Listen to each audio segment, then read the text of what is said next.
So it's 2024 and the Xbox Series X is approaching 4 years old, and you're on the fence about picking up one of these Xbox Series X's in 2024. So in this video, we're going to be covering 10 reasons why you should pick up an Xbox Series X in 2024. Let's get on with it. So the first reason you should consider picking up an Xbox Series X for gaming in 2024 is the price. Because this console is now a couple of years old, you'll probably be able to find it on sale. I've definitely seen this console on sale for about £350, or you could even look on the used market and I've seen them for lower than £300, which is a really good deal. So just for some context, I bought an arguably less powerful computer with a Ryzen 5 3600 and an RX 5700, which some would say is less powerful than this Xbox here, and I paid more than double the price for that computer. So if you're after some decent gaming hardware for very good value, then the Xbox Series X is probably one of the best ways to go. And even in 2024, this console is able to play a lot of games in 4K and at high frame rates.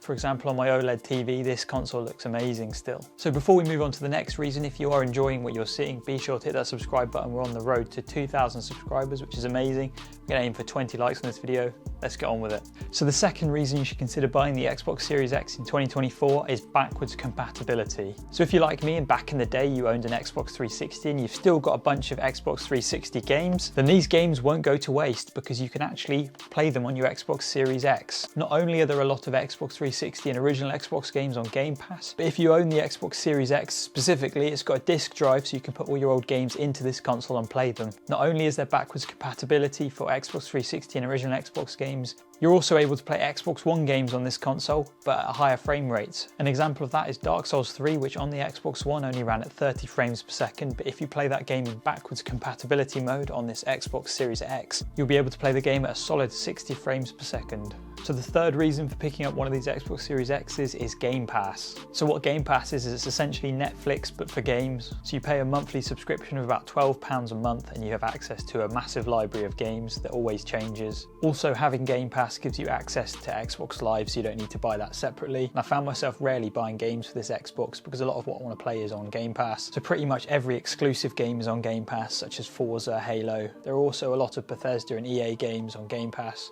So Game Pass is definitely a good reason to consider picking up an Xbox Series X. So the fourth reason to pick up an Xbox is Quick Resume. So this is a feature that I initially thought I didn't need, but it's a really good feature to have. So if you're like me and you're very indecisive about which game you want to play, you can launch up a game, play it for about 10 minutes. If you decide you don't want to play it, you can move on to a different game. Quick Resume gives you the ability to switch between multiple games without a lot of loading. So I had a gaming PC with an SSD in it, and this honestly felt quicker. The loading times on this Xbox were definitely quicker than the PC.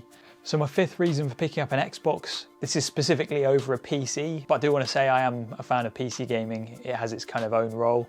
But this is a reason why an Xbox might be for you over a PC, and that is because of game compatibility and ease of use. So on this Xbox you can essentially just download a game and play it, so you don't need to worry about graphic settings and downloading drivers because the game will just work and the settings that the Xbox chooses will just work. Whereas when I was playing games on my PC, I would have to spend at least 20 minutes when I downloaded a new game setting up all the settings to how I like them, and certain games I would run into issues like crashing and stuttering, which is an issue I haven't really had with this Xbox. Games just tend to work with it. So the sixth reason is mouse and keyboard support. So you might not actually want to use a controller to play your games, but luckily a lot of games on the Xbox support mouse and keyboard, so you can actually hook up your Xbox to a monitor, mouse and keyboard and use it more like a gaming PC. So this Xbox does give you that flexibility. So the seventh reason is controller backwards compatibility. So here we have two Xbox Series X or Series S controllers, and these controllers will set you back about £70. But if you've previously owned an Xbox One and you've still got some of those controllers lying about, these will work perfectly fine with your Xbox Series X. So the new controllers do have some subtle advantages over this controller, but these controllers will work absolutely fine. So that'll save you some money if you've got some Xbox One controllers lying about.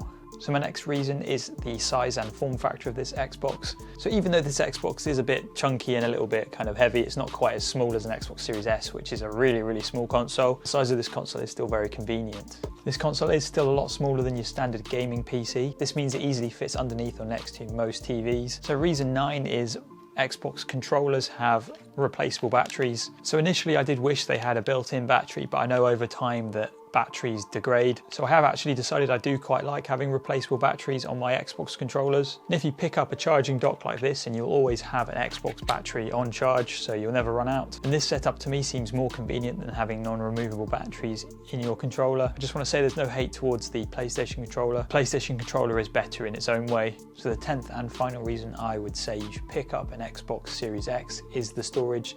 So this console comes with 1,000 gigabytes or a terabyte of storage, which is slightly more than the PlayStation. And I'd definitely say I wish they put more than a terabyte in this console, but a terabyte is usable. So you are actually able to expand this storage by obviously buying the proprietary SSDs, which can be quite expensive. And they go into a slot on the back of the console. Unfortunately, if you buy a USB 3 hard drive for this console, you won't be able to play any of the Xbox Series X enhanced titles on that hard drive.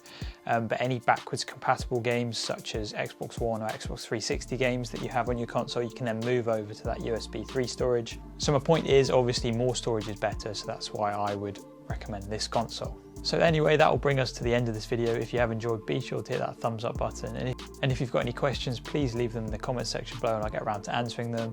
And please consider subscribing, and I will see everyone in my next video.